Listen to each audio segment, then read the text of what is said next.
আসসালামু আলাইকুম সবাইকে। কি অবস্থা সবার? আশা করি সবাই ভালো আছো। ডাইপোল মোমেন্ট এইচএসসি এবং অ্যাডমিশনে আসা অত্যন্ত গুরুত্বপূর্ণ এবং একই সাথে কনফিউজিং একটা টপিক, যেটা প্রায় সময় স্টুডেন্টরা কিন্তু স্কিপ করে চলে যায়, অথবা বেশিরভাগ স্টুডেন্ট কিন্তু এই টপিকটা ভালো মতো বোঝে না। সো আজকের এই লেকচারটাতে আমরা ডাইপোল মোমেন্টটাকে এইচএসসি এবং অ্যাডমিশনে আমাদের যতটুকু প্রয়োজন ততটুকুই কভার করার চেষ্টা করব। তো চলো ডিরেক্ট আমরা ডাইপোল মোমেন্টের পড়ালেখায় চলে যাই। সো দেখো, প্রথমেই আমরা ডাইপোল মোমেন্টটা কেন পড়তেছি এটা আমাদেরকে জানতে হবে, যে আমরা ডাইপোল মোমেন্টে কি করব এবং ডাইপোল মোমেন্ট আমরা কেন পড়বো।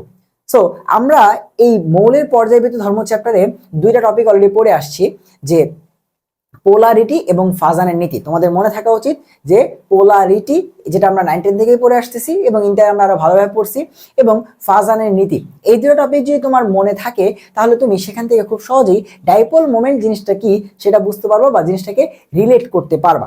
সো প্রথমে আসো আমরা সেই জিনিসটাকে একটু মনে করার চেষ্টা করি, যে ভাইয়া ডাইপোল মোমেন্ট যে আমরা পড়বো তার আগে আমরা দুইটা জিনিস আলাদা করি, যে পোলারিটি এবং ফাজানের নীতি।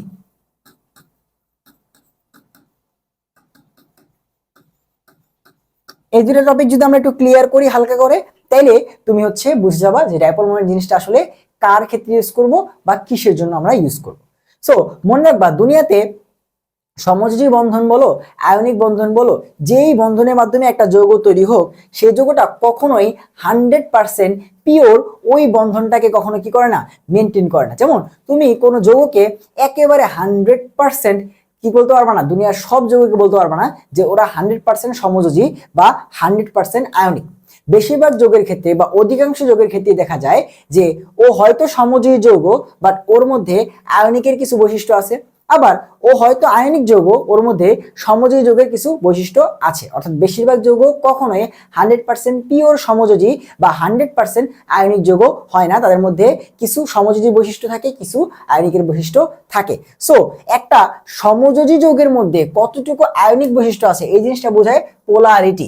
একটা সমযোজী যৌগ, যেমন ধরো হাইড্রোজেন আর হাইড্রোজেন।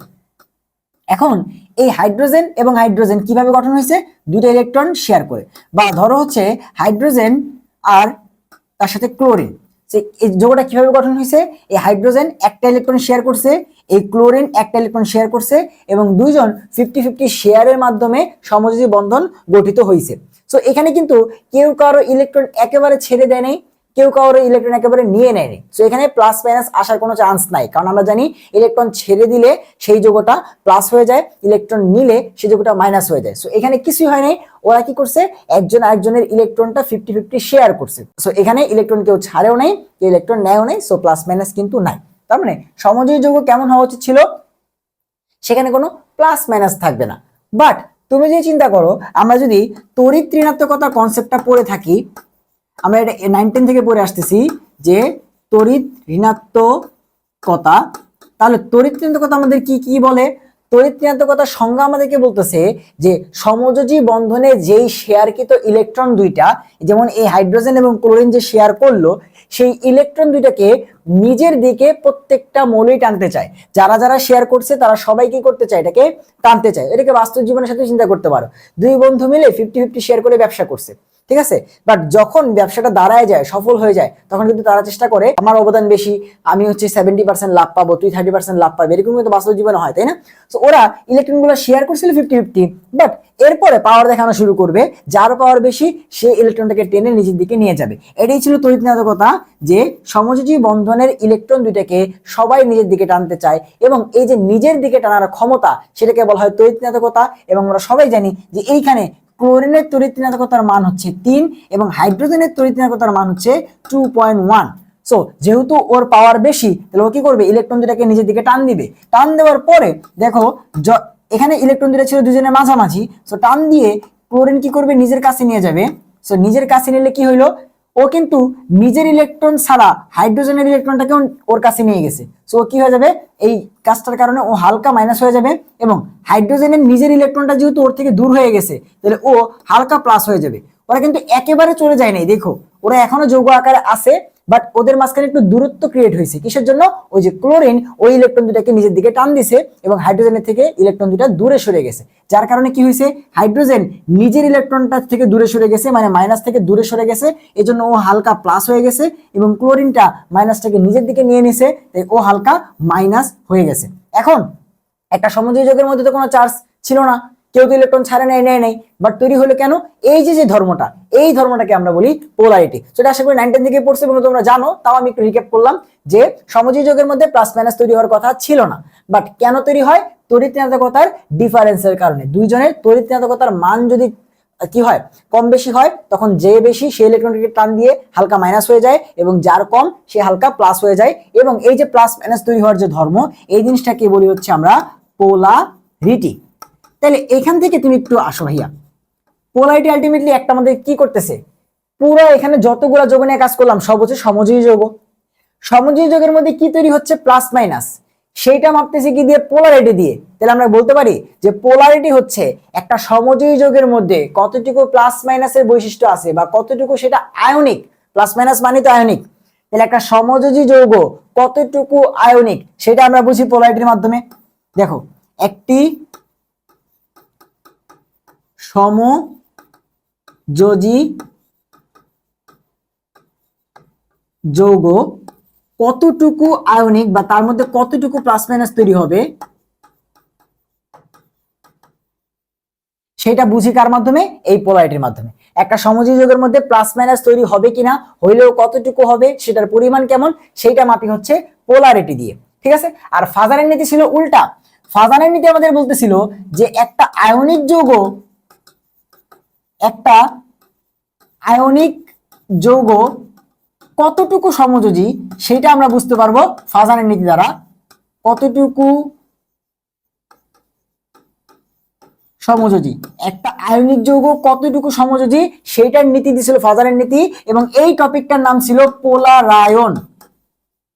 এই টপিকটার নাম ছিল পোলারায়ন। তাহলে মনে রেখো, পোলারায়ন আর পোলারিটি দুইটা নাম কিন্তু প্রায় কাছাকাছি। পোলারিটি আর পোলারায়ন। পোলারিটি কি, একটা সমযোজী যৌগের মধ্যে কতটুকু প্লাস মাইনাস, বা সেটা কতটুকু আয়নিক, সেইটা যে ধর্ম সেটাকে আমরা বলি পোলারিটি। আর একটা আয়নিক যৌগ কতটুকু সমযোজী সেইটা হচ্ছে পোলারায়ন। এতটুকু কনসেপ্ট যদি বুঝি, এবার আসো ডাইপোল মোমেন্ট কি। ভাইয়া, ডাইপোল মোমেন্ট হচ্ছে এই পোলারিটিকে ম্যাথমেটিক্যালি হিসাব করার যে টার্ম সেইটা। অর্থাৎ ডাইপোল মোমেন্ট কি, ডাইপোল মোমেন্ট হচ্ছে পোলারিটি মাপার যে রাশি সেইটা। Polarity, not পোলারায়ন।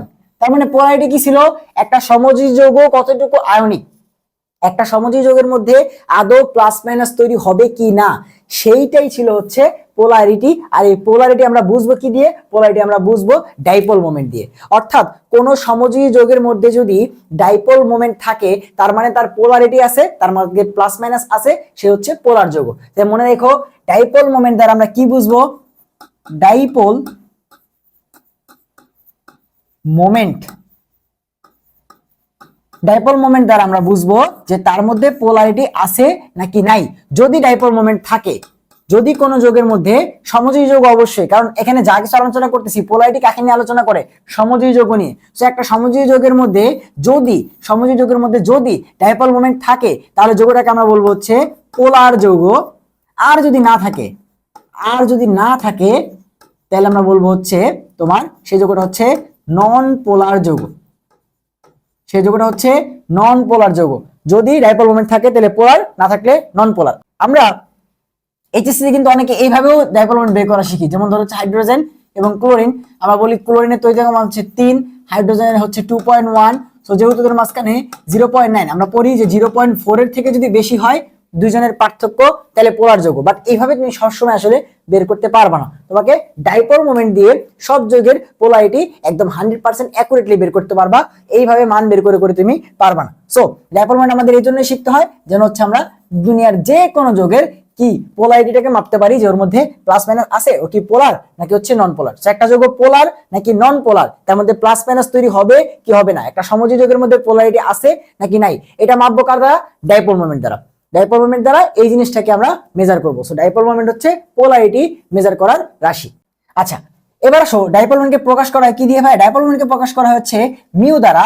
ডাইপোল মোমেন্টকে প্রকাশ করা হয় মিউ দ্বারা, এবং dipole moment is equals two ওই যে হাইড্রোজেন এবং ক্লোরিনের মাঝখানে যে হালকা ডেল প্লাস এবং ডেল মাইনাস তৈরি হইলো, সেই যে চার্জটা তাদের মাঝখানে তৈরি হইলো প্লাস মাইনাস চার্জটা, দুটো চার্জ কিন্তু সেম, খালি একটা প্লাস একটা মাইনাস। সো এই যে তাদের মাঝখানে যে হালকা প্লাস মাইনাস চার্জটা তৈরি হইলো, সেই চার্জের মানটাকে আমরা বলতেছি কিউ, এবং তাদের মাঝখানে এই যে দূরত্বটা ক্রিয়েট হইলো বা তাদের মাঝখানে যে দূরত্বটা আর এই দুটার গুণফলকে বলা হয় হচ্ছে ডাইপোল মোমেন্টের তোমার ম্যাথমেটিক্যাল রাশি।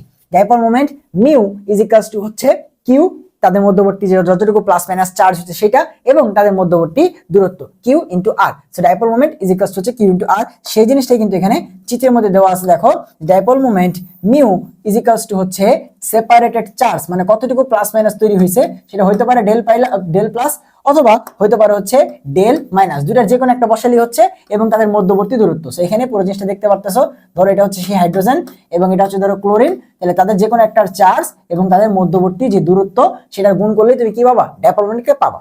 কিন্তু আমাদেরকে এগুলো বের করতে হবে, আমাদের এগুলো বের করতে হবে না, আমাদের খালি এতটুকু জানলেই হচ্ছে।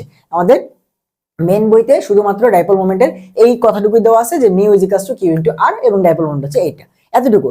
আমাদের পরীক্ষাতে প্রশ্ন আসে চারটা যৌগ দিয়ে, বলে যে নিচের কোন যৌগের মধ্যে ডাইপোল মোমেন্ট আছে, এমসিকিউতে যে নিচের কোন যৌগের মধ্যে ডাইপোল মোমেন্ট আছে, নিচের কোন যৌগের মধ্যে ডাইপোল মোমেন্ট নাই, অথবা খ নম্বরে প্রশ্ন আসে যে এই যৌগটার মধ্যে ডাইপোল মোমেন্ট আছে কিনা, এই যৌগটার মধ্যে পোলারিটি আছে কিনা। তো এই টাইপের প্রশ্নগুলো আমাদেরকে অ্যান্সার করতে হয়, আমাদের কিন্তু কোনো ম্যাথ করতে হয় না যে আমাদের চার্জের মান দিয়ে দিল আর দিয়ে দিল গুণ করে ডাইপোল মোমেন্টের মান বললাম, এরকম না। আমাদেরকে এমসিকিউ অথবা ক খ প্রশ্ন ডিল করতে হয়, মানে থিওরিটিক্যাল প্রশ্ন অ্যান্সার করতে হয়। তাহলে আমাদের কি কাজ কি, আমাদের কাজ হচ্ছে কোন যৌগের মধ্যে ডাইপোল মোমেন্ট আছে আর কোন যৌগের মধ্যে ডাইপোল মোমেন্ট নাই এইটা বের করা, আমাদের ম্যাচ করা কিন্তু কাজ না। ডাইপোল মোমেন্ট কোন যৌগের মধ্যে আছে কোন যৌগের মধ্যে নাই এটা আমরা মেজার করব। আচ্ছা, সো ডাইপোল মোমেন্ট হিসাব করার জন্য আমাদেরকে কিছু স্টেপ ফলো করতে হবে। স্টেপগুলা কি কি? প্রথমে স্টেপ 1, আমাদেরকে যৌগটার স্ট্রাকচার রাখতে হবে বা স্ট্রাকচার জানতে হবে। যৌগের স্ট্রাকচার জানতে হবে। আর যৌগের স্ট্রাকচার জানতে হবে মানে কি, তোমাকে অবশ্যই সংকরায়ন পারতে হবে। তুমি যখন সংকরায়ন পারবা তখন তুমি একটা সমযোজী যৌগের স্ট্রাকচার জানতে পারবা। তার মানে তোমাকে কি পারতে হবে,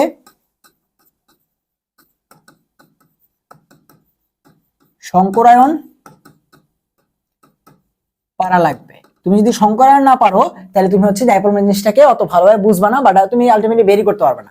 সো আগে সংকরায়ন জানতে হবে, কিসের জন্য? কারণ স্টেপ 1 এ আমাদের কি করতে হবে, যৌগের স্ট্রাকচারটা জানতে হবে বা স্ট্রাকচারটা কেমন সেটা আঁকতে হবে। আঁকতে পারলেই আমরা হচ্ছে আলটিমেটলি পরের স্টেপে যেতে পারবো। তার জন্য আমাদের কি করতে হবে, সংকরায়ন পারতে হবে, কারণ সংকরায়ন দিয়ে আমরা কি করি, একটা সমযোজী যৌগের স্ট্রাকচার বের করি। এরপরে কি করতে হবে, মনে রাখতে হবে ডাইপোল মোমেন্ট একটা ভেক্টর রাশি। এই মোমেন্ট কথাটা তোমরা যেখানে বাবা মনে রাখবা সেটা হচ্ছে ভেক্টর রাশি। সো ডাইপোল মোমেন্ট এটা একটা ভেক্টর রাশি, ডাইপোল মোমেন্ট একটা ভেক্টর রাশি। সো ভেক্টর রাশি হওয়ার কারণে যেটা হবে, আমরা যখন যৌগের স্ট্রাকচার আঁকবো এবং ডাইপোল মোমেন্টের দিকগুলা দিব, তখন তোমাকে এই প্রত্যেকটা জিনিসকে ভেক্টর হিসেবে চিন্তা করতে হবে। ঠিক আছে, তুমি সোজা যোগ বিয়োগ হিসেবে চিন্তা করতে পারবা না, বা আমরা বীজগাণিতিক যোগফল যেটা বলি যে 5 আর 2 7 এরকম ভেক্টরের যোগ কিন্তু আমরা জানি কিভাবে করতে হয়, আর লব্ধি বের করে করতে হয়। R equals to root over of p1 p square plus q square plus 2pq cos alpha, এভাবে আমরা বের করি না। সো এভাবে তোমাকে চিন্তা করতে হবে, কারণ যেহেতু এটা কি একটা ভেক্টর। সো এটা কিন্তু খুব ইম্পর্টেন্ট যে ডাইপোল মোমেন্ট একটা কি রাশি, ভেক্টর রাশি। এরপরে দেখো আমাদের নেক্সট 3 নাম্বার কাজ কি করতে হবে, ডাইপোল মোমেন্ট বের করার জন্য আমাদের ডাইপোল মোমেন্টের দিক দিতে হবে। ডাইপোল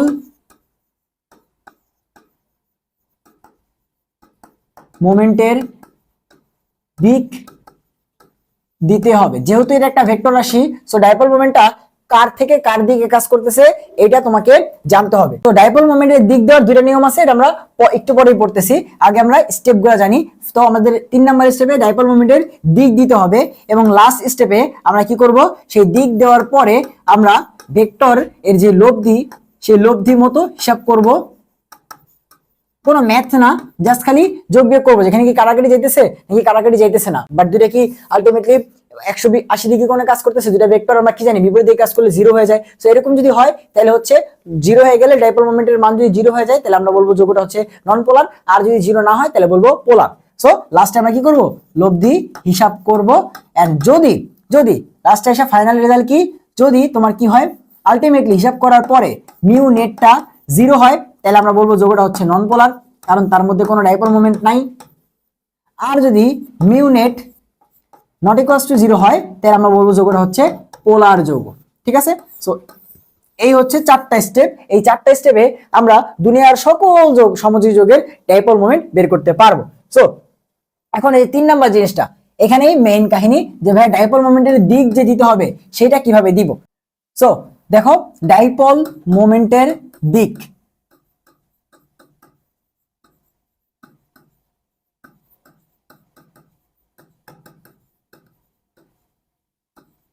কোন নিয়মে দিতে হবে সেটা, ডাইপোল মোমেন্টের দিক দেওয়ার নিয়ম। সো প্রথম নিয়ম, ফার্স্টে দেখো তোমার যেই দুইটা পরমাণু থাকবে বা যেই দুজনের মাঝখানে যে ডাইপোল মোমেন্টের দিক দিবা, ধরো সেটা হচ্ছে হাইড্রোজেন আর ক্লোরিন। এখানে তোমাকে দেখতে হবে যে কার তড়িৎ ঋণাত্মকতার মান বেশি কার কম। ডাইপোল মোমেন্টের সাইনটা হচ্ছে এইটা, ডাইপোল মোমেন্টের সাইনটা হচ্ছে এরকম একটা তীর চিহ্ন এবং এই কর্নারে একটা প্লাসের মতো সাইন। ডাইপোল মোমেন্টের সাইন কিরকম, এরকম একটা তীর চিহ্ন এবং এই কর্নারে প্লাসের মতো একটা সাইন। এখন এই তীর চিহ্নের এই দিকে কে থাকবে আর ওই দিকে কে থাকবে সেটা হচ্ছে কথা।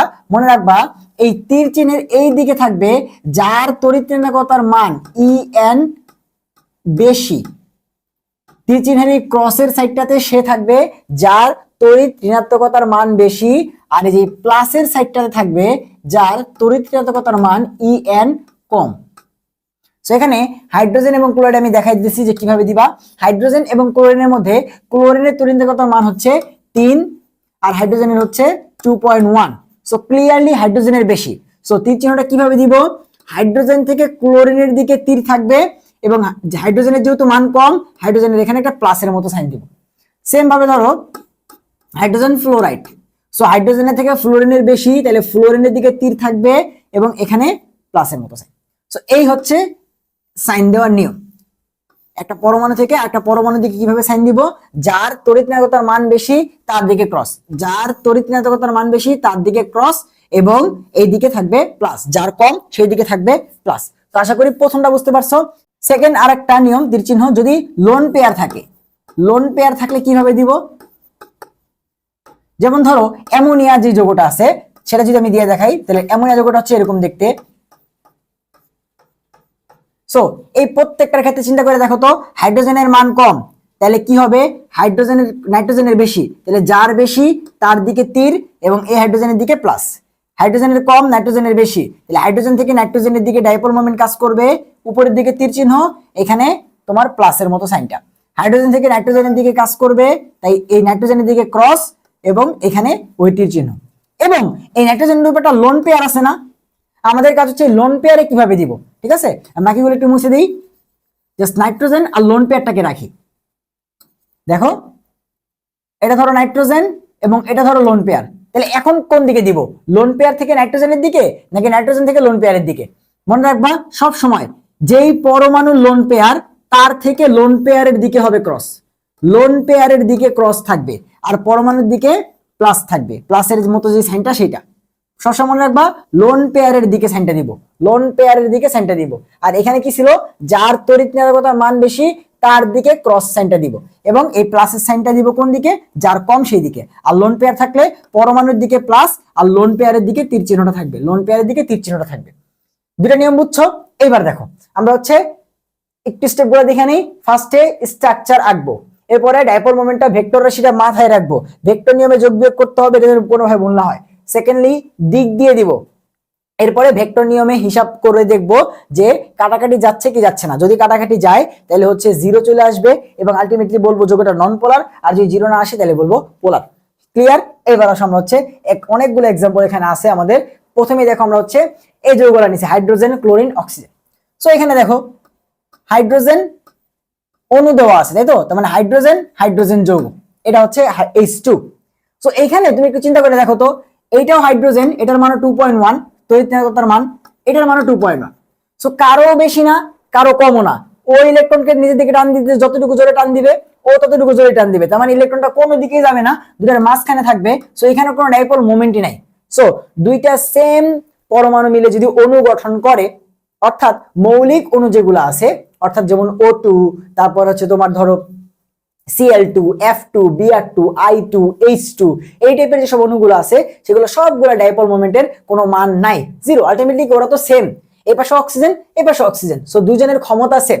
দুজনের ক্ষমতা যদি সেম হয় তাহলে ও ইলেকট্রনকে যত জোরে টান দিবে, ও তো অক্সিজেন, ও তো একই জোরে টান দিবে, দুজনের টানাটানির ফলে কোনো দিকেই যাবে না, একদম মাঝামাঝি থাকবে, কোনো প্লাস মাইনাস তৈরি হবে না, ডাইপোল মোমেন্টের মান আসবে জিরো, যৌগটা হবে নন পোলার। সেখানে যতগুলা দেখতেছো সবগুলা হচ্ছে নন পোলার। একটু চিন্তা করে দেখো, আমরা এই সাইনটা কখন দেই? যেই দিকে বেশি সেই দিকে তীর চিহ্ন, আর যার কম তার দিকে এরকম প্লাস। তো এখানে দুটোই সেম, তো কার দিকে তীর চিহ্ন দিব? চিন্তা করে দেখো, আমি কোন দিকে দিব? এই ক্লোরিন থেকে এই ক্লোরিনের দিকে যদি দেই, তাহলে এই ক্লোরিন থেকে এই ক্লোরিনের দিকে তো সেম আরেকটা দিতে হবে। সো দুইটা জিনিস কি ভেক্টর হইলে, দেখো এইটা এবং এইটা দুইটা কি উল্টা দিকে কাজ করবে, এবং দুইটা ভেক্টর যদি পরস্পর বিপরীত দিকে কাজ করে তাহলে দুইটা ভেক্টরের ভ্যালু কত হয় বলো? দুইটা ভেক্টর যদি পরস্পর বিপরীত দিকে কাজ করে আলটিমেটলি দুইটা কাটাকাটি যাবে, কাটাকাটি গিয়ে জিরো। সো আলটিমেটলি এইভাবে দেওয়া লাগে না, আমরা এমনি বুঝতেছি যেগুলো সবগুলো ডাইপোল মোমেন্টের মান কত, যোগ বিয়োগ করলে জিরো আসবে। ডাইপোল মোমেন্টের মান কত, যোগ বিয়োগ করলে জিরো আসবে। আর জিরো আসা মানে একটু আগে বলছি যে কোনো প্লাস মাইনাস নাই, মানে হচ্ছে নন পোলার, নন পোলার। সো একই টাইপের পরমাণু দিয়ে যে অণুগুলা গঠন হয় সবগুলার কি ডাইপোল মোমেন্টের মান জিরো। সো এবার হচ্ছে আমরা আরো কয়েকটা এক্সাম্পল প্র্যাকটিস করি যেগুলো হচ্ছে অণু নাই, এখন আমরা যৌগের দিকে যাব। সো প্রথমে আছে হচ্ছে আমাদের মিথেন। সো মিথেন আমাদের প্রথমে নিয়মটা কি ছিল, স্ট্রাকচার রাখতে হবে। সো আমরা সবাই জানি মিথেন হচ্ছে sp3 সংকরিত এবং স্ট্রাকচারটা হচ্ছে তোমার চতুস্তলকীয়। সো সেই চতুস্তলকীয় স্ট্রাকচারটা এঁকে ফেলো। এই হচ্ছে মিথেনের চতুস্তলকীয় স্ট্রাকচার। সো এখানে তুমি চিন্তা করে দেখো তো ডিরেকশন গুলো কোন দিকে কাজ করতেছে। এই হাইড্রোজেন থেকে কার্বনের দিকে উপরের দিকে একটা ডাইপোল মোমেন্ট কাজ করতেছে, তাই তো? এই হাইড্রোজেন থেকে কার্বনের দিকে নিচের দিকে একটা কাজ করতেছে, কারণ কি কার্বনের তড়িৎচুম্বকতার মান বেশি, তাহলে ক্রস চিহ্ন থাকবে ওর দিকে আর ওর দিকে থাকবে প্লাস। এই হাইড্রোজেন থেকে এই কার্বনের দিকে কাজ করবে একটা, এই হাইড্রোজেন থেকে এই কার্বনের দিকে কাজ করবে একটা, এই হাইড্রোজেন থেকে এই কার্বনের দিকে কাজ করবে একটা। সেটা যদি নিচে নিয়ে আসি, দেখো এই হাইড্রোজেন থেকে উপরের দিকে, ওই হাইড্রোজেন থেকে নিচের দিকে। তো দেখো তো একটাকে কাটাকাটি করে দিচ্ছে না? সেম ভাবে তুমি দেখো এদিকে একটা কাজ করতেছে এই হাইড্রোজেনের, এইভাবে সেম ভাবে উল্টা দিকে একটা কাজ করতেছে এই দিক থেকে। সো এইটা এবং এটাকে কি করে দিতেছে, এদিকে কাজ করতেছে এবং এটা এদিকে কাজ করতেছে, দুইটা মিলে আলটিমেটলি এটা যেহেতু একটা তলের মধ্যে আছে, চিন্তা করে দেখো এরা সবগুলা কিন্তু একটা তল বা সারফেসের মধ্যে আছে, আলটিমেটলি একটা আরেকটা কি করতেছে, কাটাকাটি করে দিচ্ছে। এগুলো কি ভেক্টর না? দেখো আমি কিন্তু এভাবে বলতেছি এগুলো সব ভেক্টর। সো বিপরীত দিকে কাজ করতেছে এবং এগুলো সব একটা তলের মধ্যে আছে। সো একই তলে চারটা ভেক্টর যদি এরকম চতুস্তলকীয়র মধ্যে থাকে এবং সবগুলো দেখো hydrogen carbon hydrogen carbon hydrogen carbon hydrogen carbon, so এই হাইড্রোজেন আর কার্বনের ডাইপোল মোমেন্টের মানটা যা হবে, এই হাইড্রোজেন আর কার্বন ডাইপোল মোমেন্টের মান তাই হবে, এইটাও তাই হবে এবং এটাও তাই হবে। তো চারটা সমান মানের ভেক্টর যদি হচ্ছে কি থাকে একই তলে চতুস্তলিকীয় শেপে থাকে, তাহলে চারটাকে বিপরীতে কাটাকাটি করে কি হয়ে যাবে, লব্ধি জিরো হয়ে যাবে না? তাহলে আলটিমেটলি এখানে কোনো লব্ধি থাকবে না, আলটিমেটলি এটার মিউ হয়ে যাবে কত, জিরো, এবং মিথেন যৌগটা কি হয়ে যাবে, নন পোলার। এটাই তোমরা হচ্ছে 19 এইভাবে অ্যান্সার করতা যে মিথেন এবং কার্বন এবং হাইড্রোজেনের মাঝখানে কার্বন হচ্ছে 2.5, এটা হচ্ছে 2.1, ডিফারেন্স হচ্ছে 0.4, তাহলে যেহেতু 0.4 এর বেশি না তাহলে এটা হচ্ছে নন পোলার। বাট এইভাবে আলটিমেটলি তুমি এক্সাক্ট অ্যান্সারটা সবসময় পাবা না, বুঝতে পারছো? তাহলে এইভাবে আমরা বের করবো না, এখন থেকে আমরা কি করবো, এইভাবে যৌগ একে বের করবো। এবার আসে পানির কাছে।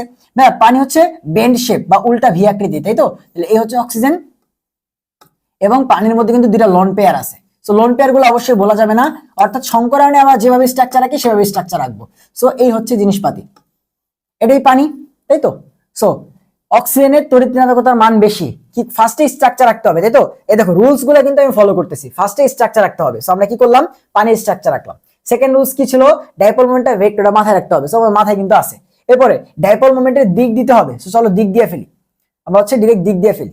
সো হাইড্রোজেনের মান কম, অক্সিজেনের বেশি, সো হাইড্রোজেন থেকে অক্সিজেনের দিকে কাজ করবে একটা এবং হাইড্রোজেনের এখানে প্লাস। হাইড্রোজেন থেকে এই অক্সিজেনের দিকে সেম ভাবে এদিকে কাজ করবে আরেকটা এবং এটা হচ্ছে প্লাস। এবং লোন পেয়ারটা কিভাবে দিতে বলছিলাম, পরমাণু থেকে লোন পেয়ারের দিকে তীর চিহ্ন থাকবে, পরমাণুর দিকে প্লাস, পরমাণু থেকে লোন পেয়ারের দিকে থাকবে এটা হচ্ছে প্লাস। সো এইবার একটু তাকায় দেখো তো, হাইড্রোজেন থেকে অক্সিজেনের দিকে একটা এখানে মিউ কাজ করতেছে এইদিকে, আবার অক্সিজেন থেকে লোন পেয়ারের দিকে কাজ করতেছে এইদিকে, তাই তো? সেম ভাবে এখানে হাইড্রোজেন থেকে অক্সিজেনের দিকে কাজ করতেছে এইদিকে এবং এই অক্সিজেন থেকে লোন পেয়ারের দিকে কাজ করতেছে এইদিকে। সো এই দুইটা মিলে হাইড্রোজেন থেকে অক্সিজেন, অক্সিজেন থেকে লোন পেয়ার, এই দুটা ভেক্টর একই দিকে কাজ করতেছে এবং এই উপরের দিকে, তাহলে এই দুটা মিলে একটা ভেক্টর হবে। আবার সেম ভাবে এই হাইড্রোজেন থেকে অক্সিজেন কাজ করতেছে এই দিকে এবং অক্সিজেন থেকে লোন পেয়ারের দিকে হচ্ছে এইদিকে, সো এই দুইটা মিলে আরেকটা বড় ভেক্টর হবে এইদিকে। দেন এই দুইটা ভেক্টর দেখো তো আবার সামথিং অ্যাঙ্গেলে কাজ করতেছে না, থিটা অ্যাঙ্গেল বা আলফা অ্যাঙ্গেল যেটাই বলো, তাহলে কি করতে হবে, এটা একটা ভেক্টর আসলো, এটা একটা ভেক্টর আসলো এবং দুইটা কিন্তু সেম আসবে। হাইড্রোজেন অক্সিজেন যা আসবে অক্সিজেন লোন পেয়ার তাই, এবং দুইটা একই দিকে কাজ করে একটা মান আসবে। হাইড্রোজেন অক্সিজেন যা, অক্সিজেন থেকে লোন পেয়ার দুইটা মিলে একদিকে কাজ করে একটা ভেক্টর আসবে। সো দুইটা ভেক্টরের মান কিন্তু সেম আসবে, এটা যদি মিউ ওয়ান হয় এটাও মিউ ওয়ান, এবং তাদের মাঝখানে একটা কোণ যদি থাকে আলফা, তাহলে আমরা ভেক্টর এখান থেকে আর কিছু না কিছু একটা পাবো, যে root over of mu one square plus mu two square plus 2 mu one mu two cos alpha. তার মানে এবার কিন্তু আর কাটাকাটি যেতেছে না, বিপরীত দিকে যেতেছে না, কিছু না কিছু মান থাকতেছে। তার মানে মিউ বা ডাইপোল মোমেন্টের মান থাকতেছে, ডাইপোল মোমেন্টের মান থাকতেছে মানে কি, পোলার। তার মানে পানি একটা পোলার যৌগ, আমরা পড়ে আসছি না অলরেডি। সো এখানে কিন্তু কেউ কাটাকাটি যাইতেছে না, তাহলে আলটিমেটলি কি হচ্ছে, যৌগটা পোলার। কিসের জন্য, কারণ mu not is equals two 0, পানির ক্ষেত্রে মিউ নট ইকুয়ালস টু 0, কাটাকাটি গেল না। বাট CCl4 এর কাছে আসলে দেখো তো, CCl4 আর CH4 সেম হওয়া উচিত কিনা একটু মিলিয়ে দেখো তো, কারণ কি প্রায় চতুস্থলিকীয় শেপ হবে, এটা নিয়ে তো কোনো সন্দেহ নাই, এবং একই তলের মধ্যে থাকবে, তাই তো। এবং যেহেতু সব same, carbon chlorine carbon chlorine carbon chlorine carbon chlorine, so chlorine থেকে এদিকে কাজ করবে, ক্লোরিন থেকে এদিকে কাজ করবে, ক্লোরিন থেকে এদিকে কাজ করবে, এবং এখান থেকে উপরে দিকে কাজ করবে, চারটা মিলাই দেখো, আলটিমেটলি সব মিলে কি হয়ে যাবে, কাটাকাটি গিয়ে 0 চলে আসবে। সো মনে রাখবা, চতুস্থলিকীয় শেপের মধ্যে যদি এরকম কখনো হয়, চতুস্থলিকীয় শেপের মধ্যে যদি এরকম হয় যে এখানে একটা পরমাণু আছে সামথিং এ এবং তার সাথে বি আছে 4টা, তাহলে এটা সবসময় কত হবে, 0। sp3 সংকরিত চতুস্থলকীয় শেপের ab4 টাইপের সবগুলোই কত হবে, 0। কারণ কি, কারণ সবগুলোই কি ab ab ab ab, 4টা আছে চতুস্থলকীয় শেপে, সবগুলো মিলে ওভারঅল কাটাকাটি গিয়ে কত চলে আসবে, 0। তাই CH4 CCl4 CI4 CBr4 যতই হবে, এই টাইপের যত যৌগ দেখবা, CCl4 এরপরে হচ্ছে তোমার CH4, এই সবগুলো কত চলে আসবে, 0 চলে আসবে। বুঝতে পারছো? তাহলে এইভাবে আমরা হচ্ছে সবগুলো যোগে ডাইপোল মোমেন্ট একদম এইভাবে কিন্তু আমরা ভিতর থেকে বুঝতেছি, আমরা কিন্তু যে জাস্ট তড়িৎচুম্বকতার মান মুখস্থ করলাম, ডিফারেন্স করলাম, বলে দিলাম, এভাবে কিন্তু সবগুলো বের করতে পারবো না, এটাই হচ্ছে নিয়ম বের করার। এরপরে সালফার ডাইঅক্সাইড, সালফার ডাইঅক্সাইডের শেপটা কেমন হয়, সালফার ডাইঅক্সাইডের শেপটা হয় বেন্ড শেপ, ঠিক আছে।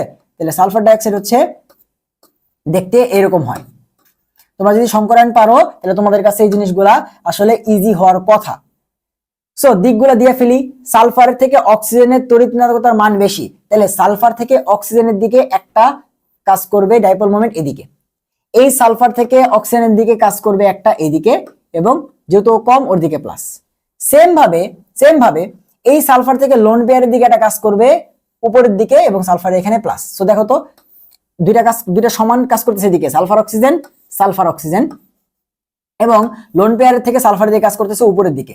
সো এই সালফার অক্সিজেন আর সালফার অক্সিজেন দুইটা ভেক্টর এদিকে কাজ করলে তাদের লব্ধি এই বরাবর কোন একটা জায়গায় হবে, এবং এইটা এবং উপরের দিকে সালফার আর লোন পেয়ারের যেটা, দুইটা কিন্তু বিপরীত দিকে কাজ করতেছে, তাই না, একটা উপরে একটা নিচে। সো এটা কাটাকাটি গিয়ে 0 কি হবে, চিন্তা করে দেখো তো, সালফার আর অক্সিজেনের যে ডাইপোল মোমেন্ট, এই দুইটা মিলে একটা লব্ধি হইলো সেইটা, আর সালফার আর লোন পেয়ারের যে ডাইপোল মোমেন্ট, দুইটা কি সেম হবে, সালফার আর অক্সিজেনের ডাইপোল মোমেন্টের লব্ধি আর সালফার আর লোন পেয়ারে দুইটা কি সেম হবে, দুইটা সেম হবে না। তার মানে আলটিমেটলি ধরো উপরে সামথিং আছে 40 আর নিচে আছে 30, তো দুইটা তো সেম না হলে কাটাকাটি গিয়ে কি 0 আসে, দুইটা ভেক্টর ধরো হচ্ছে বিপরীত দিকে কাজ করতেছে, সবসময় কি 0 আসে, এই ভেক্টরটাও 4 এই ভেক্টরটাও 4, তখন গিয়ে কি হয়, কাটাকাটি গিয়ে 0 আসে।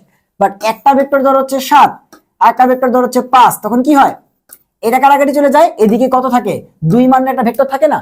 সো এখানে দুইটা ভেক্টর বিপরীত দিকে কাজ করতেছে, ঠিক আছে, বাট এখানে সালফার আর লোন পেয়ারের ভেক্টর এই ডাইপোল মোমেন্ট একটা, আর সালফার আর অক্সিজেনের যে দুইটা ডাইপোল মোমেন্ট সেই দুইটা মিলে একটা লব্ধি আসছে নিচের দিকে, সেইটা আরেকটা, এবং এই দুইটা সেম না। সো দুইটা ভেক্টর যদি সেম বিপরীত দিকে কাজ করে বাট মান সেম না হয়, তাহলে কি 0 হবে, কখনো 0 হবে না। তার মানে এটা কি হয়েছে না, dipole moment not equals to 0, are not equals to 0 মানে এটা কি নন পোলার। বুঝতে পারছো? এখন আরেকটা কথা বলি, দুইটা এক্সেপশন বাদে আমরা এখানে করব, দুইটা এক্সেপশন বাদে 99% যৌগে তুমি দেখবা লোন পেয়ার থাকলে সেই যৌগগুলা আলটিমেটলি পোলার হয়। যেমন এখানে কি লোন পেয়ার আছে না, যৌগে কি আসছে তোমার পোলার। আচ্ছা নন পোলার কেন লিখছি, এটা তো নট ইকুয়ালস টু 0, তাই না, এটা তো পোলার, নট ইকুয়ালস টু 0, তার মানে কি এটা হচ্ছে পোলার। সো তুমি 99% ক্ষেত্রে দেখবা লোন পেয়ার থাকলে সেটা কি হবে, পোলার হবে। ঠিক আছে, এবং কোন দুইটা এক্সেপশন সেটাও আমরা এখানে অলরেডি করবো একটু পরেই। ঠিক আছে, ওকে। এরপরে বেসিক আরেকটা দেখি, সালফার ট্রাইঅক্সাইড। সালফার ট্রাইঅক্সাইড কিরকম, এই দেখো এখানে সালফার ডাইঅক্সাইড ছিল, ওই লোন পেয়ারটা আরেকটা অক্সিজেনের সাথে শেয়ার হয়েছে, এখানে সালফার ট্রাইঅক্সাইড। সো কিরকম হবে, এই যে লোন পেয়ারে সেখানে অক্সিজেন চলে আসছে, অক্সিজেন অক্সিজেন। সো এখানে সালফার থেকে এই অক্সিজেনের দিকে একটা কাজ করবে এইদিকে, সালফার থেকে এই অক্সিজেনের দিকে কাজ করবে একটা এইদিকে, এবং সালফার থেকে উপরের দিকে এবার কিন্তু অক্সিজেন এরা কাজ করবে এদিকে। এবং সালফার ট্রাইঅক্সাইড কেমন সংকরিত, sp2 সংকরিত। আর sp2 তে বন্ড অ্যাঙ্গেল গুলো কত ডিগ্রি করে হয় জানো ভাইয়া, 120 ডিগ্রি করে। বন্ড অ্যাঙ্গেল কত ডিগ্রি হয়, 120 ডিগ্রি। তার মানে এই সালফার থেকে অক্সিজেন, উপরেও সালফার থেকে অক্সিজেন, এখানেও সালফার থেকে অক্সিজেন, তার মানে এইটা যদি মিউ হয়, এইটাও মিউ, এটাও মিউ, তিনটা কি সেম না? কারণ sulphur oxygen sulphur oxygen sulphur oxygen, তাহলে তিনটা ডাইপোল মোমেন্টের মানটা যে হিসাব করলে সেম মানই আসবে, তো তিনটার মান সেম।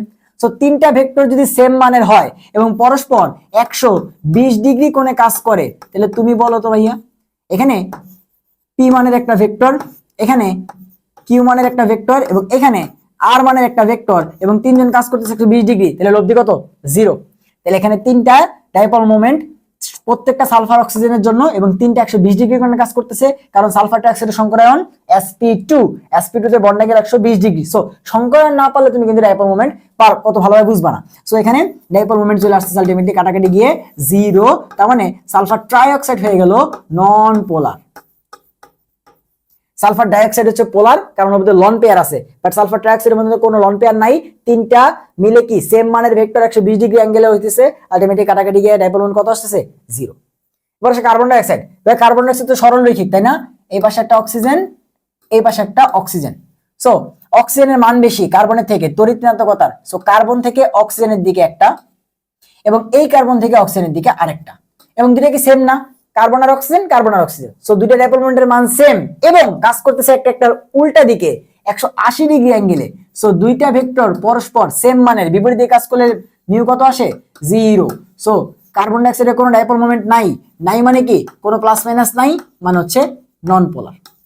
এখন আস্তে আস্তে আস্তে আস্তে জিনিসগুলো ক্লিয়ার হবে। আরো কয়েকটা এক্সাম্পল আমরা করবো, সমস্যা নাই। অ্যামোনিয়া, অ্যামোনিয়া দেখো, মনে রাখবা একটু আগে বলছি যে দুইটা যৌগ বাদে বেশিরভাগ যৌগের ক্ষেত্রে লন পেয়ার আসলে কি হবে, পোলার। নন পেয়ার আসলে কি হবে, পোলার। ঠিক আছে, এখানেও দেখো সেম কাহিনী হবে। নাইট্রোজেন যেহেতু চতুস্থলকীয় হওয়ার কথা ছিল, বাট একটা লন পেয়ার থাকার কারণে কি হয় না, চতুস্থলকীয় হয় না। এটাই তো অ্যামোনিয়া, তাই তো? সো নাইট্রোজেন, হাইড্রোজেন থেকে এই নাইট্রোজেনের দিকে কাজ করবে একটা, এই হাইড্রোজেন থেকে নাইট্রোজেনের দিকে কাজ করবে আরেকটা, এবং এই হাইড্রোজেন থেকে নাইট্রোজেনের দিকে ডাইপোল মোমেন্ট কাজ করবে এইদিকে, এবং লোন পেয়ারের দিকে কাজ করবে আরেকটা ডাইপোল মোমেন্ট। সো চারটা ডাইপোল মোমেন্ট। এবার দেখো তো, এটা যেতেছে উপরের দিকে, এটা যেতেছে উপরের দিকে, দুইটা একটা একটা বিপরীত, দুইটা একটা একটা বিপরীত, একটা কারাগারি করে দিতেছে, ঠিক আছে। বাট এই হাইড্রোজেন থেকে নাইট্রোজেনের দিকে ডাইপোল মোমেন্টটা উপরে, আবার নাইট্রোজেন থেকে লোন পেয়ারটা উপরে। সো হাইড্রোজেন থেকে নাইট্রোজেনেরটা এইটাও উপরে, আবার নাইট্রোজেন থেকে লোন পেয়ার এইটাও উপরে, এবং দুইটা একই দিকে, তাহলে কি দুইটা এবার যোগ হয়ে যাবে না? এই দুইটা কাটাকাটি হয়ে যাক, সমস্যা নাই। এইটা এটাকে ভ্যানিশ করে দিতেছে বাদ, কিন্তু এই হাইড্রোজেন থেকে নাইট্রোজেনের ডাইপোল মোমেন্ট উপরে, এই নাইট্রোজেন থেকে লোন পেয়ার উপরে। সো দুইটা মিলে কি থাকবে, উপরের দিকে একটা ডাইপোল মোমেন্ট থাকবে, এবং আলটিমেটলি কি হবে না, dipole moment not equals to 0। তার মানে অ্যামোনিয়ার মধ্যে কি আছে, ডাইপোল মোমেন্ট আছে। মান কত সেটা হিসাব করা আমার কাজ না, আমার কাজ শুধুমাত্র এটা বের করা কে পোলার কে নন পোলার। সো ডাইপোল মোমেন্ট না আছে, তার মানে কি এটা হচ্ছে পোলার।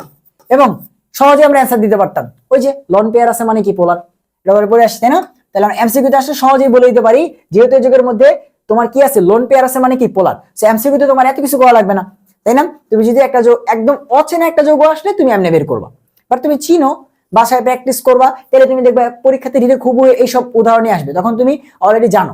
অনেকে বলতে পারছো ভাই এত বড় স্টেপ ফলো করে বের করবো, এগুলো কি বাসায় প্র্যাকটিস না করে এক্সাম হলে গিয়ে প্র্যাকটিস করবা, এক্সাম হলে গিয়ে লিখবা? এগুলো তো বাসায় প্র্যাকটিস করে যাবা, তাই না? সো বাসায় প্র্যাকটিস করে গেলে তোমাকে এমন একটা যৌগই দিবে যেটা তুমি হচ্ছে কি করতে পারো, দেখেই চিনতে পারবা। এবং শর্টকাটও আছে বিভিন্ন, যে লোন পেয়ার আছে তার মানে কি এটা হচ্ছে কি হবে, তোমার পোলার হবে। এক্সেপশন গুলো একটু পরে দেখবো। দেন এরপর আসো BF3। এখন শিখতেছি কিসের জন্য, শিখতেছি এই জন্যই যে একটা অচেনা যৌগ দিতেই পারে যেটা তুমি বাসা থেকে প্র্যাকটিস করে যাও নাই, তখন পরীক্ষার হলে গিয়ে যেন এইভাবে স্টেপ ফলো করে তুমি করতে পারো। কথা বুঝতে পারছো? এই জন্য শিখিয়ে দিয়েছি। এরপরে BF3, BF3 হচ্ছে sp2 সংকরিত, তাহলে এখানে তিনটা ফ্লোরিন কিভাবে থাকে, সমতলীয় ত্রিকোণাকার এইভাবে থাকে, তাই তো? এবার দেখো ফ্লোরিনের মান বেশি, তাহলে বোরন থেকে ফ্লোরিনের দিকে কাজ করবে একটা এইদিকে, বোরন থেকে ফ্লোরিনের দিকে কাজ করবে একটা উপরের দিকে, এবং বোরন থেকে ফ্লোরিনের দিকে কাজ করবে একটা নিচের দিকে। দেখো তো সালফার ট্রাইঅক্সাইডের মতো তিনটা সেম সেম, এবং এখানেও অ্যাঙ্গেল গুলো কত 120 ডিগ্রি, কারণ কি sp2 না ভাইয়া, sp2 তে বন্ড অ্যাঙ্গেল কত 120। সো তিনটা ভেক্টর পরস্পর সমান মানের ভেক্টর পরস্পর 120 ডিগ্রি কোণে কাজ করতেছে, তাহলে তাদের লব্ধি কত আসবে 0। তাহলে আলটিমেটলি এখানে কোনো মিউ নাই, সো টোটাল সব কাটাকাটি গিয়ে মিউ 0 চলে আসছে, তাহলে BF3 কি হয়ে গেল নন পোলার। সহজে আমরা কিন্তু বের করতে পারতেছি। পরে NF3, ভাই NH3 যা হইছে NF3 কি তাই হওয়া উচিত না?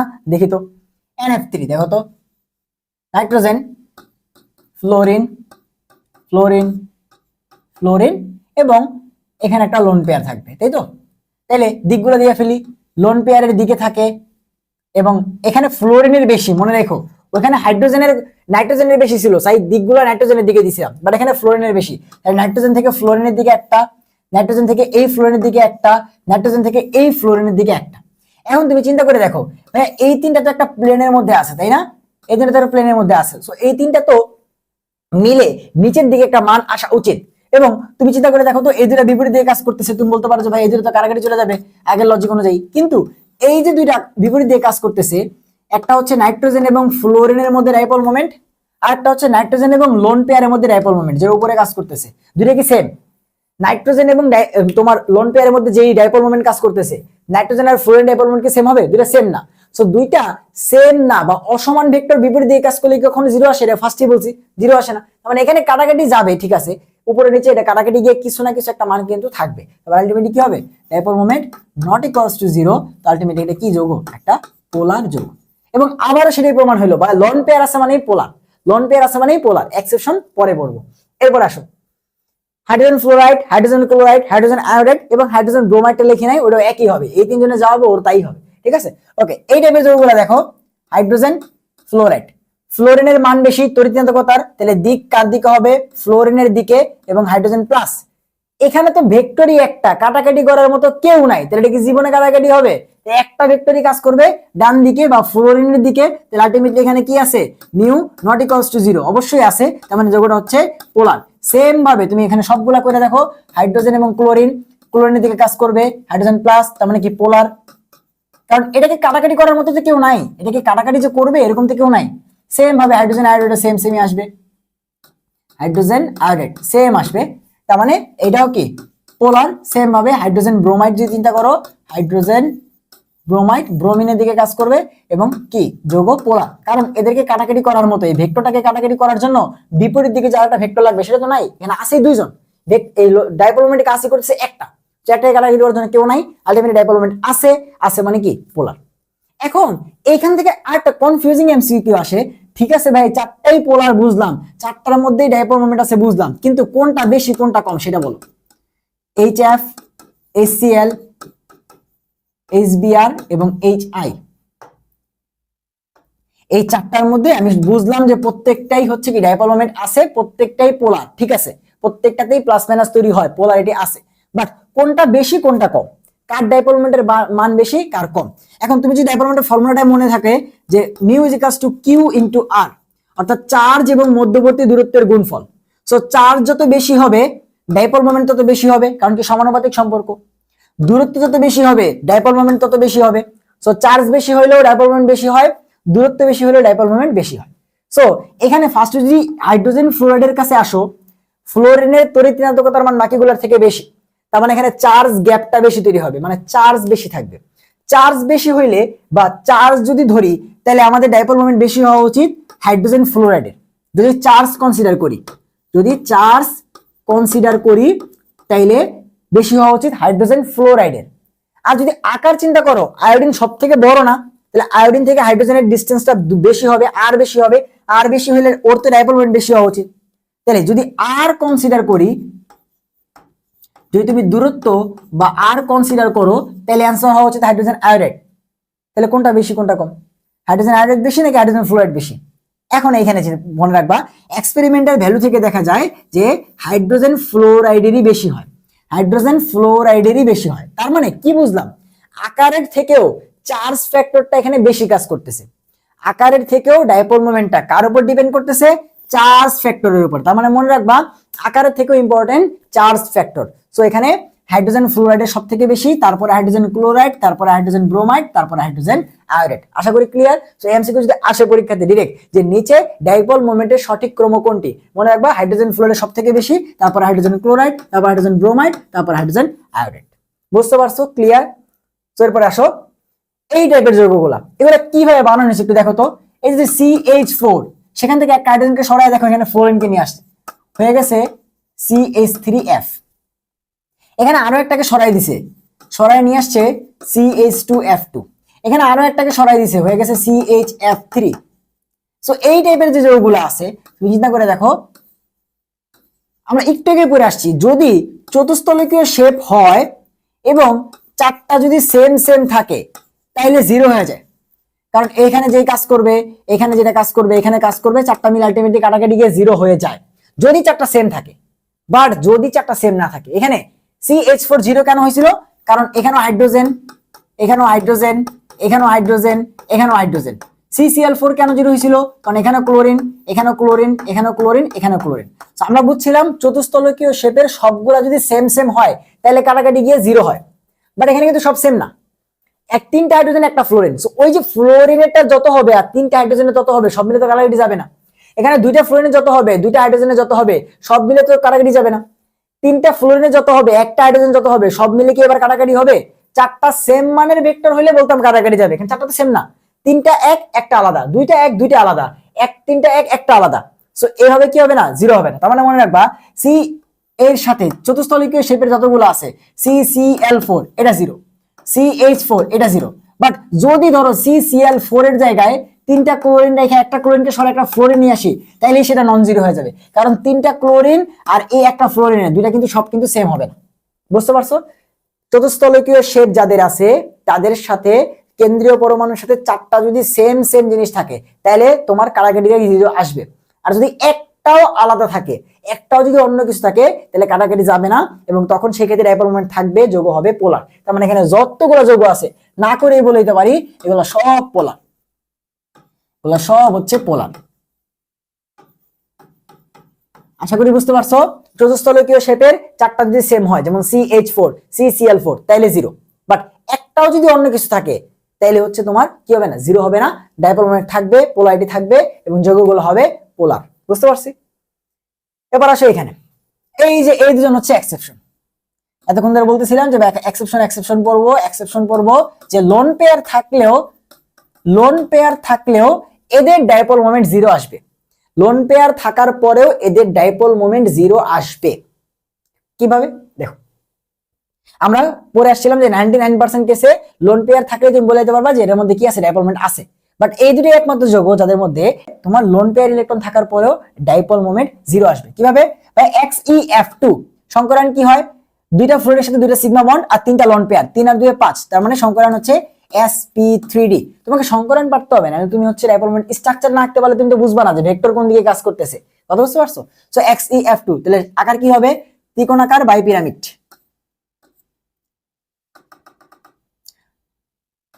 সো আকার কি হবে?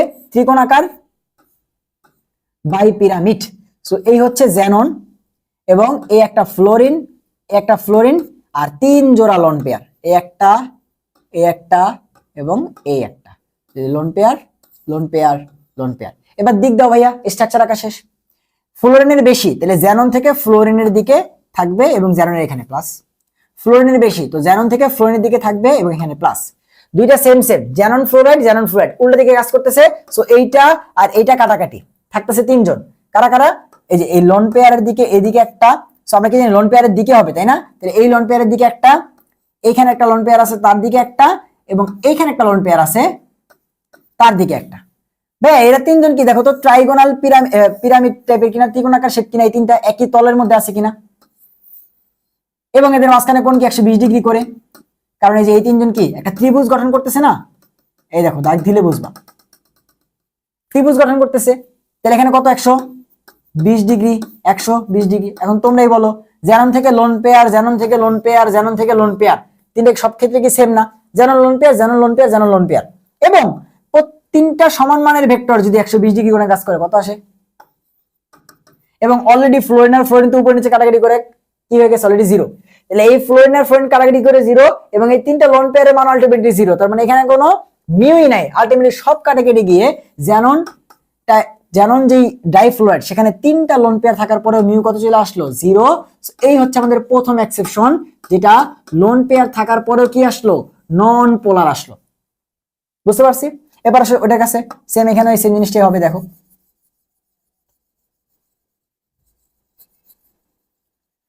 এবার আসো এই জেনন টেট্রাফ্লোরাইডের কাছে। সো এটার সংকরায়ন কি হবে ভাইয়া? চারটা আছে, চারটা সিগমা বন্ড এবং দুইটা লোন পেয়ার, 4 আর 2 6, 6 হলে কি হবে sp3d2। ওকে ঠিক আছে, sp3d2। তার মানে সংকরায়ন তোমার স্ট্রাকচার কি হবে অষ্টতলকীয়, তাই তো? অষ্টতলকীয়। তোমার স্ট্রাকচার কি হবে অষ্টতলকীয়। সো এই যে আমাদের জেনন হচ্ছে মাঝে চারটা ফ্লোরিন, তাই না? সো 4 কোণায় থাকবে এবং এই হচ্ছে আমাদের একটা লোন পেয়ার এবং এই হচ্ছে আমাদের আরেকটা লোন পেয়ার। সো এটা হচ্ছে জেনন হেক্সাফ্লোরাইড। এবার দেখো জেনন থেকে ফ্লোরিনের দিকে এদিকে কাজ করতেছে, জেনন থেকে ফ্লোরিনের দিকে এদিকে কাজ করতেছে। দেখো তো দুইটা পরস্পর বিপরীত দিকে কিনা? একই বরাবর বিপরীত দিকে কাজ করতেছে, দুইটা সেম মানের vector, xenon fluorine xenon fluorine. So এটাকে কাটাকাটি করে দিল। এখানে কি আর বলতে হবে জেনন থেকে ফ্লোরিনের নিচের দিকে, জেনন থেকে ফ্লোরিন কোনাকুনি উপরের দিকে। সো এটাকে কাটাকাটি করে দিবে। লোন পেয়ার জেনন থেকে লোন পেয়ারের দিকে উপরের দিকে, জেনন থেকে লোন পেয়ারের দিকে নিচের দিকে, দুইটা একটাকে কাটাকাটি করে দিবে। দেখো তো সব কাটাকাটি যে কি হইতেছে কোনো মিউই থাকতেছে না, আলটিমেটলি জিরো, যোগ হচ্ছে নন পোলার। তার মানে এখানে লোন পেয়ার ইলেকট্রন থাকার পরও যোগ কি আসলো নন পোলার। সো এই হচ্ছে দুইটা এক্সেপশন যেখানে লোন পেয়ার ইলেকট্রন থাকার পরেও আলটিমেটলি সব তোমার কি হয় মিউ কাটাকাটি গিয়ে মিউ চলে আসে জিরো, ডাইপোল মোমেন্ট হয়ে যায় জিরো। সো এই দুটো এক্সেপশন।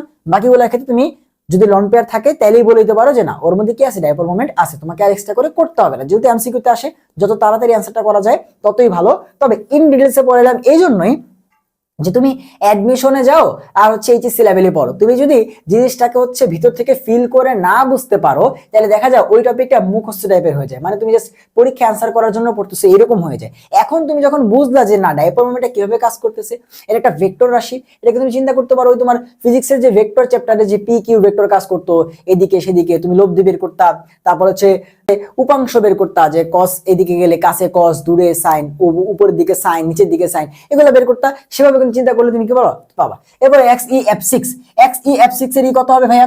6টা আছে সিগমা বন্ড প্লাস একটা আছে লোন পেয়ার, 6 আর 1 7, 7 হলে কি হয় পঞ্চভুজীয় পিরামিড। সো পঞ্চভুজীয় বাই পিরামিড। সো এদিকে একটা পিরামিড, এদিকে একটা পিরামিড। সো এখানে জেনন থাকবে এবং এই প্রত্যেকটা জায়গায় একটা একটা করে ফ্লোরিন থাকবে।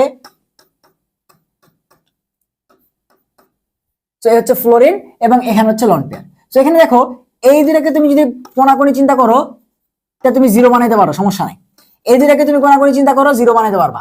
বাট এখানে জেনন থেকে উপরে দিকে কাজ করতেছে লোন পেয়ার আর এখানে জেনন থেকে নিচে দিকে কাজ করতেছে হচ্ছে ফ্লোরিন, দুটা কিন্তু সেম। জেনন থেকে ফ্লোরিনের দিকে কাজ করতেছে যেই নিউ সেইটা, আর জেনন থেকে লোন পেয়ারের দিকে যেই নিউ কাজ করে দুইটা কি সেম? সো দুইটা সেম না বা অসমান মানের ভেক্টর বিপরীত দিকে কাজ করলেও কি হয় না, তাদের ভেক্টরের লব্ধিমান কখনোই জিরো হয় না। তার মানে এখানে কাটাকাটি যাবে না, মিউর কিছু না কিছু একটা মান থাকবে। তার মানে mu not equals to zero, তাহলে আলটিমেটলি যোগটা হবে পোলার। তো আশা করি জেনন ডাইফ্লোরাইড, জেনন টেট্রাফ্লোরাইড এবং জেনন হেক্সাফ্লোরাইড এইগুলা তোমার এই উদাহরণগুলো আলটিমেটলি তোমার ক্লিয়ার হয়েছে। সো এই পর্যন্ত চিন্তা করে দেখো আমরা ফার্স্টেই আলোচনা করলাম যে আমাদের পোলারিটি এবং পোলারায়ন বা ফাজানের নীতি এদের মধ্যে পার্থক্য কি।